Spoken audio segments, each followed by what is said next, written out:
Venga, Venga, bien. Eh, Ya estamos con Marc Ruiz de Minteguía, psicólogo, divulgador. ¿Qué tal estás? pues aquí estamos. Un placer estar un ratito contigo charlando.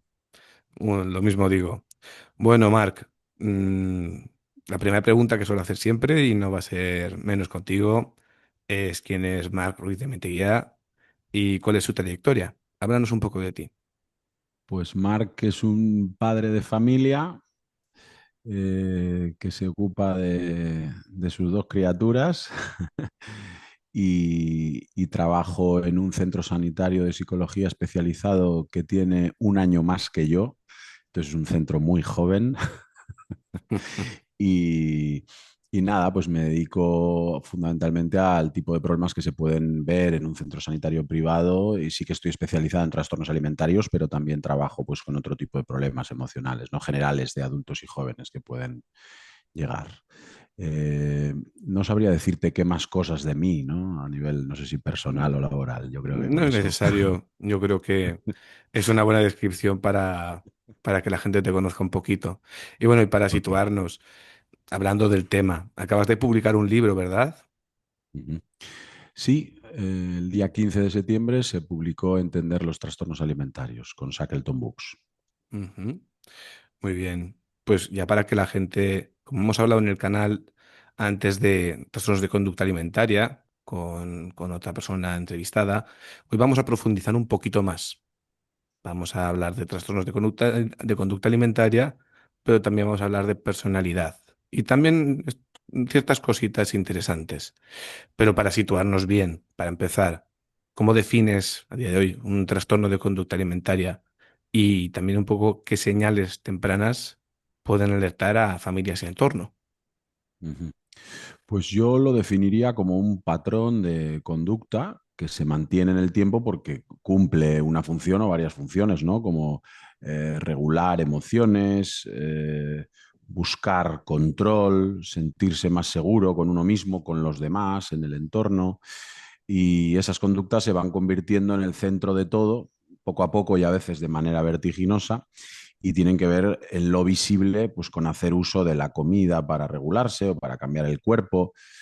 También el ejercicio puede utilizarse para cambiar el cuerpo y en el corto plazo pues sí pueden reasegurar a la persona, ¿no? Si cumplen esa función, pero claro, en el largo consolidan un problema cada vez más invalidante, ¿no? Pero el problema no es eh, solo la comida o el cuerpo, ¿no? Sino cómo esa conducta se convierte en el centro de la vida de la persona a costa de la salud y el bienestar, ¿no? Digamos que todos los trastornos alimentarios oscilan en un espectro entre la búsqueda de control o el perseguir el control y el caos y el descontrol absoluto, ¿no? Y Claro. luego preguntas por señales. Pues al final son cambios, ¿no? Funcionales, reglas muy rígidas sobre qué comer, eh, eh, em, tener un aislamiento social, ¿no? Se evitan planes sociales, eh, mucha ansiedad y una actitud muy difícil en el trato si se rompe una rutina alimentaria, ¿no? También puede haber comentarios constantes sobre el cuerpo, la necesidad de compensar, entre comillas. Eh,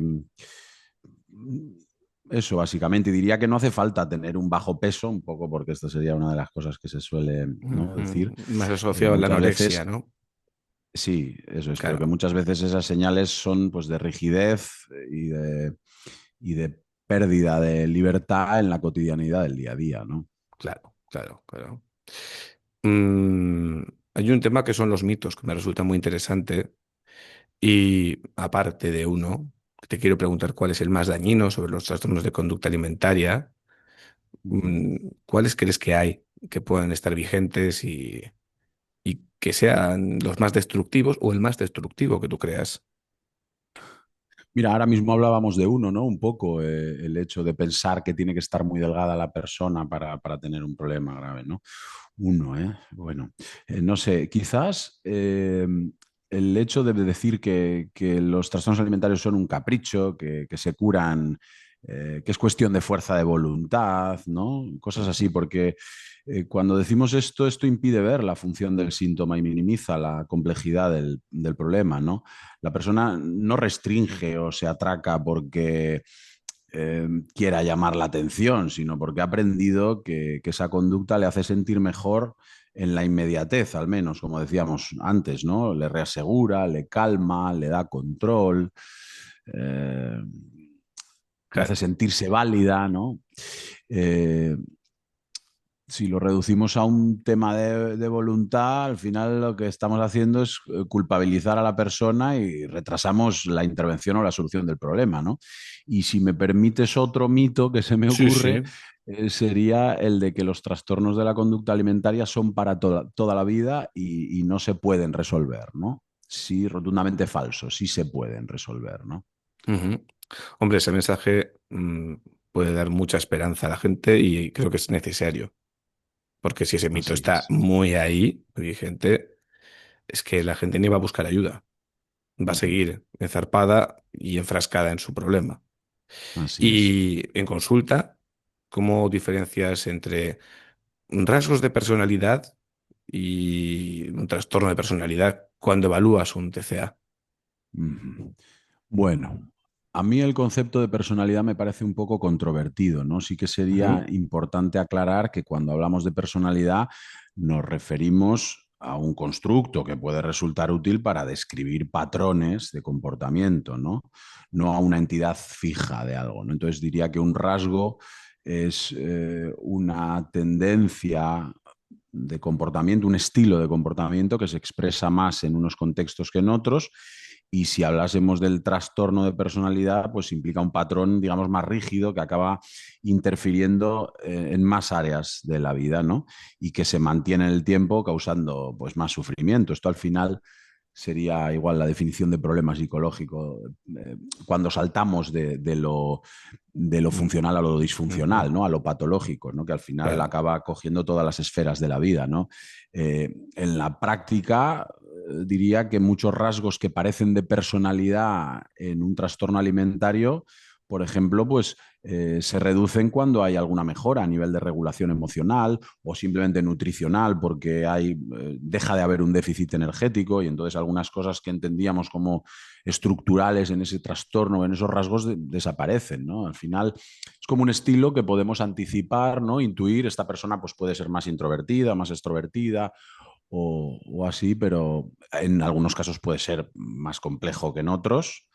Pero bueno, al final es un conjunto de conductas, ¿no? Yo creo que Mm. es bueno también entenderlo así. Muy, muy, muy interesante. Y concretamente, ¿qué rasgos de personalidad observas con más frecuencia obviamente, en TCA, pues en anorexia, bulimia, trastorno por atracón? ¿Y cómo se traducen en la relación con la comida y con el cuerpo? Eh, pues en una anorexia restrictiva suelen aparecer la rigidez, el perfeccionismo, una necesidad de control muy acuciante, ¿no? Y luego en bulimia nerviosa o en un trastorno por atracón, quizás lo que predomina es la impulsividad y la dificultad para manejar emociones intensas, ¿no? Que se acaba traduciendo en ciclos de descontrol y culpa, etcétera, ¿no? La culpa, la vergüenza son cosas, respuestas emocionales muy, muy típicas en esta otra parte del espectro, ¿no? Y luego en términos funcionales, pues es que todo gira en torno a lo que te decía, ¿no? A ese eje de control-descontrol, ¿no? La comida, respondiendo a esa segunda pregunta, se convierte en la herramienta para mantenerse en un extremo o en otro, ¿no? A Sí, través sí, de, un regulador, básicamente. Sí, eso es. O sea, Y el trabajo terapéutico es movernos hacia un punto, yo siempre digo, ¿no? Y en el libro acabo así, ¿no? Que lo importante es danzar en una flexibilidad. Siempre suelo poner la analogía del equilibrista que está en una cuerda y que si se mueve en la cuerda de manera muy agresiva se va a caer y si quiere permanecer totalmente quieto en la cuerda también, ¿no? Tiene que haber un balanceo, tenemos que aprender a flexibilizar y sí que tiene que haber una estructura estructura, pero esa estructura tiene que ser flexible porque si no se rompe y si es muy caótica también vamos a sufrir, ¿no? Claro, claro. Entiendo un poco que en más la anorexia prima el perfeccionismo, la rigidez, por eso aguantan sin comer, y en la bulimia y en el atracón, bueno, en la bulimia hay un caos, y en el atracón hay una regulación emocional como si fuera una droga también. En la bulimia también, pero vamos, un Sí, poquito lo que te voy entendiendo. es que al final depende, ¿no? De en qué momento haces la foto, porque puede haber una persona que está teniendo una conducta anoréxica restrictiva, no consigue vencer al hambre y llega un momento en Mm, el que se pega un atracón y dices que he tenido hambre emocional. No, has tenido hambre con todas las letras, hambre real, porque estás en una restricción alimentaria.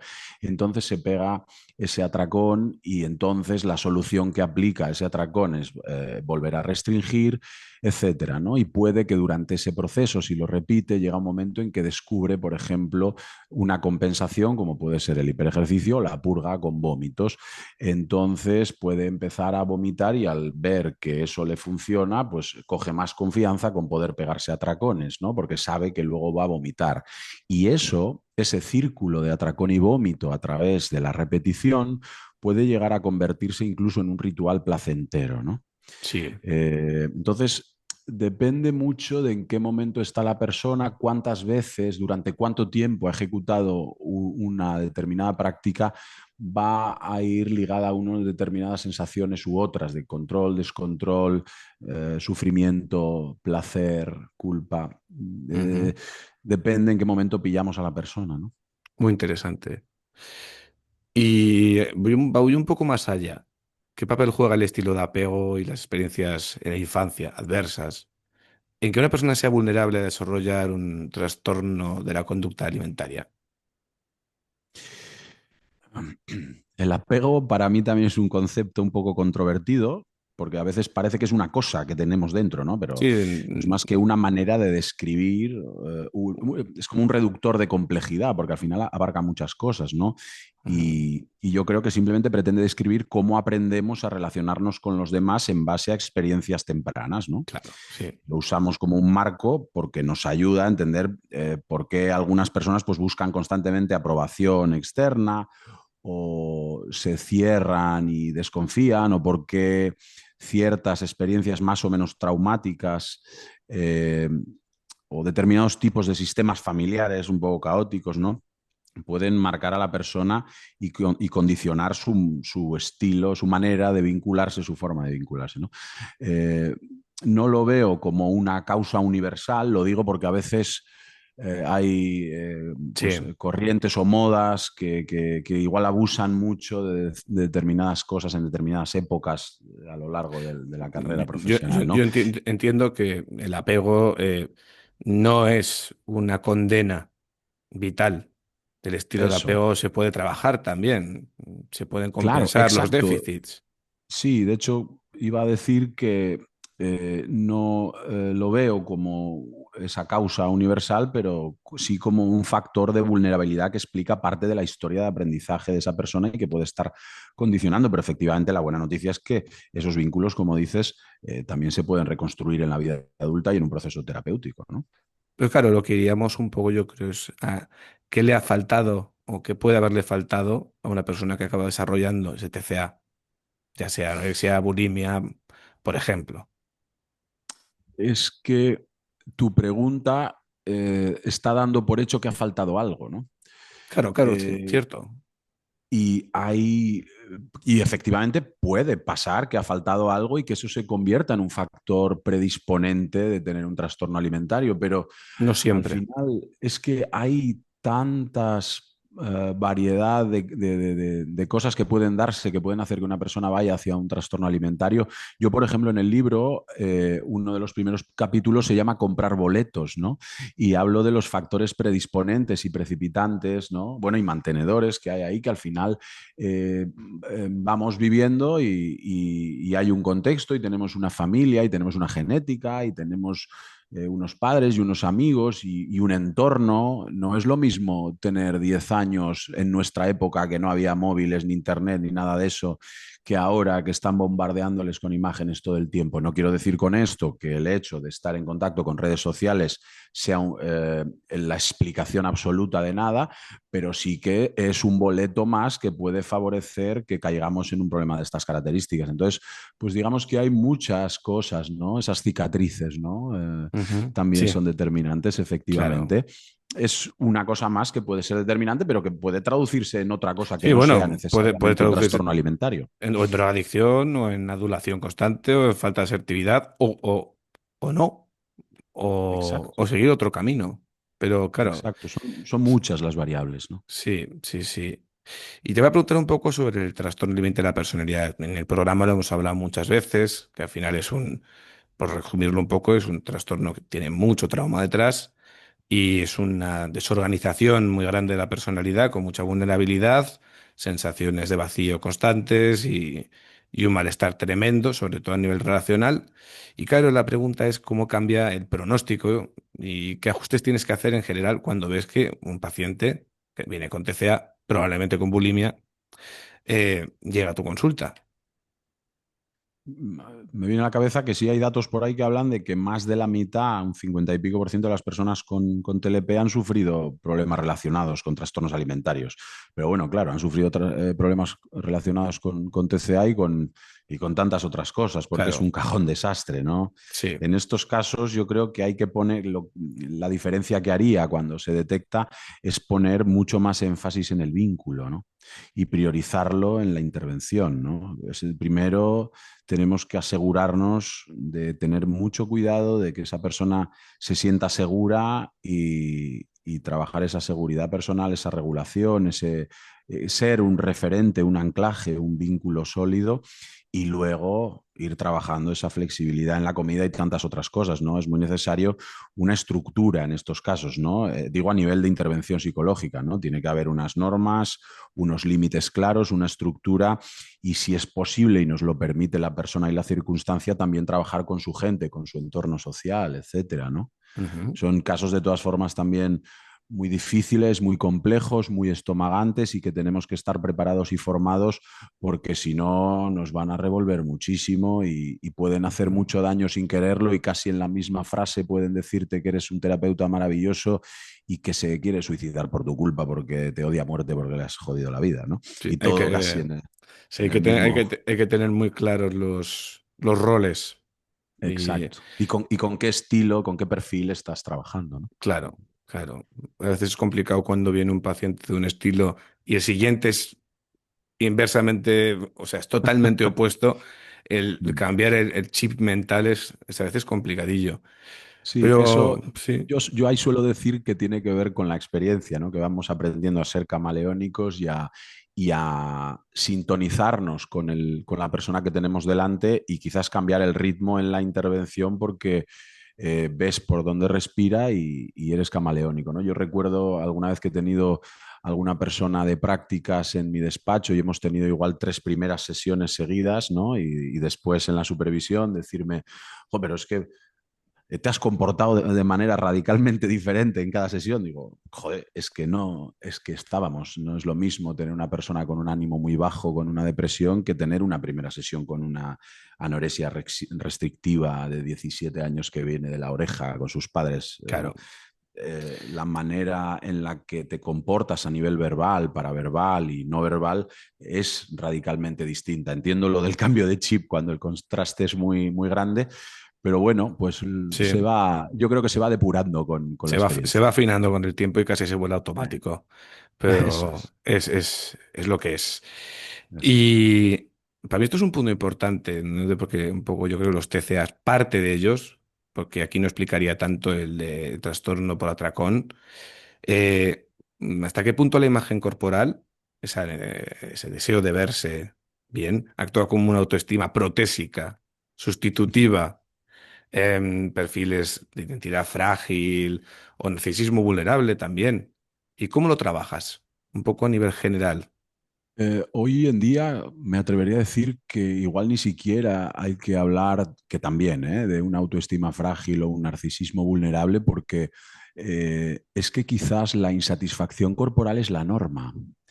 Es que hemos llegado a un punto en el que hay tanta exigencia con esto y se castiga tanto lo que no pasa por el aro del ideal y se refuerza tanto lo que sí lo pasa, que es la norma y que mucha gente está... Mira, me viene a la cabeza decir algo que creo que cuenta Manuel Antolín en algún libro por ahí en el que colabora de trastornos alimentarios.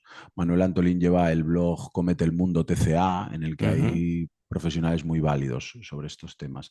Y juraría que era él quien venía a decir que tenemos como varios globos, ¿no?, a los que nos agarramos, imagínate globos de helio, que tienen que ver pues, con esa autoestima, esa seguridad personal, y pueden tener que ver con diferentes cosas. Entonces, claro, si todo mi seguridad personal se rige por un único globo, que es la estética o la imagen corporal, y yo percibo una distancia muy grande entre el ideal, que para mí sería lo aceptable, y cómo yo me percibo, ese globo se me pincha y me caigo con todo el equipo, ¿no? Entonces, ahí lo que hay que procurar hacer es llenar esa seguridad personal de otras cosas, ¿no? Por ejemplo, eh, pues mis relaciones personales, mi trabajo, mis hobbies, la calidad de mis relaciones, intentar nutrir diferentes áreas de la vida, ocupar la vida con otras cosas y aceptar que esa insatisfacción corporal va a estar, porque como decíamos es la norma, incluso esto lo comentaba también en otro podcast con una amiga nutricionista que prologa el libro, Gabriela Uriarte, Ah, muy en bien. su podcast, y le decía, claro, es que yo he tenido que trabajar con modelos profesionales que serían la referencia de belleza y tienen trastornos alimentarios. Ni siquiera los referentes están satisfechos. Es que yo creo que llegan a ser referentes por el sobreesfuerzo que tienen que hacer para mantener unos cánones muchas veces. Claro, están asociados a bulimias y anorexias, ¿no? Sí, sí. ¿Y qué opinas de la era actual, del TikTok, de los filtros incluso, esta cultura hedonista y narcisista? mm, Los que filtros. sí, que estamos viendo con estos nuevos estilos, nuevos fenotipos, nuevas apariciones, ¿no? Hablamos de la vigorexia, ya estaba antes, obviamente, pero también la ortorexia, cosas raras que puedan estar o sea, surgiendo con el tema de Internet, ya de las Sí. nuevas redes sociales, de la propia IA. Mm, ¿Qué cosas estás viendo nuevas? Respecto a los TCA, lo que se ve es que hay un análisis mucho más pormenorizado de los cuerpos, ¿no? Ese body checking, ¿no? Que la persona se hace millones de fotos y vídeos desde un montón de ángulos diferentes, buscando el me gusta, etcétera, ¿no? Mira, me venía a la cabeza mientras preguntabas que cuando tuve que revisar toda la parte de redes sociales en este libro, porque este libro nace de otro embrión, de una colección de libros del periódico El País, y cuando me dijeron de reeditarlo en edición de librería, me pasé 7 pueblos, de modo que la propia editorial dijo que esto era otra obra y lo titularon de otra manera y tal. Sí que se mantiene una esencia y el guión un poco, pero he ido cambiando todo. Y una de las cosas que más tuve que cambiar era la de redes sociales, porque claro, yo todo esto digamos que lo escribo hace aproximadamente 4 años y claro, yo tenía ahí referencias científicas tipo los jóvenes en Facebook y claro, Claro, pues ha cambiado muy un poco, rápido, muy, es muy que esta es rápido. la historia, cambia muy rápido, cambia tan rápido que una de las cosas que incluyo en el libro es que a finales del año pasado, de 2024, a TikTok, como le pitaban los oídos, hizo un estudio al respecto de cómo podían afectar o cómo podía correlacionarse los filtros, que es por donde has empezado, con esa insatisfacción corporal. Y lo que se encontraron es que los filtros que te ponen orejitas de gatitos y cosas así, pues eso no es inocuo. Pero esos filtros que te embellecen sutilmente, que casi son indetectables, pero que la chavala se percibe más guapa, llega un momento en el que no se soporta si se mira en un reflejo real y tiene una correlación brutal con la insatisfacción corporal hasta el punto de que a finales del año pasado TikTok no te presenta, no te permite tener acceso a ese tipo de filtros si eres menor de edad. Otra cosa es que echa la ley, echa la trampa y pones que has nacido en no sé cuándo, ¿no? En el 2000 hoy en día y ya está, ¿no? Sí, sí, sí. Pero fíjate, ¿no? Pero es una señal curiosa, ¿no? Que una red que simplemente pone unos filtros que te embellecen aparentemente inocuos, los capan a menores de edad porque es un factor predisponente o precipitante, depende de la situación, y que una chavala que pueda tener cierta vulnerabilidad y empiece a obsesionarse con la estética, con la imagen, con gustar o con querer estar más guapa, pues pueden ser determinantes, ¿no? Claro, es que vincular un poco tu autoestima, por decirlo así, a Ujú. fotos que están siempre retocadas, la persona o va a salir hipermaquillada o va a salir hiperarreglada, pero la naturalidad la va a ver algo como peligroso. Exacto, acaban rechazando su imagen porque quieren verse, su objetivo sería verse como se ven a través del filtro. Incluso se llega la gente a operaciones estéticas para asemejarse al filtro, ¿no? Y claro, esto no va de que tengamos Es insatisfacción corporal o surrealista, no. Sí, surrealista sí, total. claro, es surrealista, pero cuando nos observamos tanto y se está reforzando tanto la estética todo el tiempo y le dedican tantas horas a ese ordenador en el bolsillo, al Ujú. final el centro de todo es esto. Y ahí Claro, es cuando igual patinamos, ¿no? claro, totalmente. Y a nivel individual, ¿cómo personalizas los tipos de tratamiento? O sea, ¿lo haces según personalidad, según problemática? ¿Cómo trabajas en general para los oyentes? Que sepan un poquito. Me sale decir que inicialmente según problemática, yo lo que trato de hacer es partir de una formulación funcional. ¿Qué función está cumpliendo la conducta en esta persona, ¿no? El traje a medida va de qué le pasa, desde cuándo le pasa, cómo le pasa, con quién le pasa. Definir claramente el problema es súper importante y creo que muchas veces como profesionales es donde más fallamos. Empezamos a trazar una intervención y hemos podido fallar en una comprensión más matizada de lo que puede ser el problema. Yo creo que primero hay que recoger todo eso. Al final hacemos trazos de generalidades y ahí podemos perdernos, ¿no? Entiendo que hay muchas particularidades que son comunes a un determinado trastorno alimentario, pero hay otro montón de particularidades que son la historia de aprendizaje única de una persona y hay que atender a todo eso, ¿no? Que es porque al final, si la persona sigue sufriendo, es porque lo que aplica como intento de solución no está funcionando. Entonces hay que atender mucho a eso, a qué hace, ¿no? Para intentar estar bien, porque probablemente ahí está la explicación del problema, ¿no? En lo que intenta hacer para resolverlo. Y luego dentro de todo eso hay todo un contexto, hay toda una historia de aprendizaje, hay todo lo que decíamos, todos esos factores predisponentes, toda esa historia y hacer un análisis detallado de cómo funciona la lógica en el presente del problema, incluso aunque hablemos de trauma, porque si yo sufro ahora, lo sufro ahora, aunque el Sí, claro. desencadenante fuese un trauma, un antecedente distal, la realidad es esta, ¿no? Ujú. Es lo que hace Y hoy la persona. claro, claro. Sí, al final el que sufre es en el momento presente. El Exacto, pasado, y es ahí donde se tiene que intervenir, ¿no? claro. Es que Es que, no, hay que trabajar el pasado. Digo, pues yo es que no tengo un DeLorean, ¿no? Otra cosa es ya, que entiendo que lo que está haciendo la persona con aquel recuerdo traumático ahora, eso es lo que hay que trabajar, ¿no? claro, el pasado está. Pero es que el tiempo Sí, pasa sí. segundo a segundo, hora a hora y día a día. Mm, Exacto. y un poquito como mensaje que te salga un poco de dentro de cara a esas personas que pueden estar escuchando, que tengan hijos, hijas, con estos problemas, que estén pasando por estos problemas de sufrimiento relacionados con el cuerpo y la alimentación, ¿qué les dirías? Wow. Pues a las personas que lo sufren, volvería al principio de la entrevista y les diría que sí que se puede salir, que merecen estar bien, que aunque no podamos empatizar con ese nivel de sufrimiento, intuimos que tiene que ser dolorosísimo y que sí que pueden estar mejor, ¿no? Y luego a las familias lo que me sale es mendigarles paciencia, ¿no? Yo les pido mucha paciencia y que por favor, si puede ser, porque me lo encuentro diariamente, no hablen del cuerpo ni de la comida, si esto último sí es necesario, porque a veces hay que hablar de la, ¿no? En casa tenemos que Sí. comer, etcétera, pero sobre todo no hablar de los cuerpos y durante la comida no hablar de cosas sensibles al cuerpo, a la comida, etcétera, ¿no? Que, lo digo porque es una cosa que me viene a la cabeza que suele ser un error involuntario muy común, ¿no? Ujú. Pues, Marc, muchísimas gracias por la entrevista. Te quería preguntar para que sepan los oyentes si trabajas online también.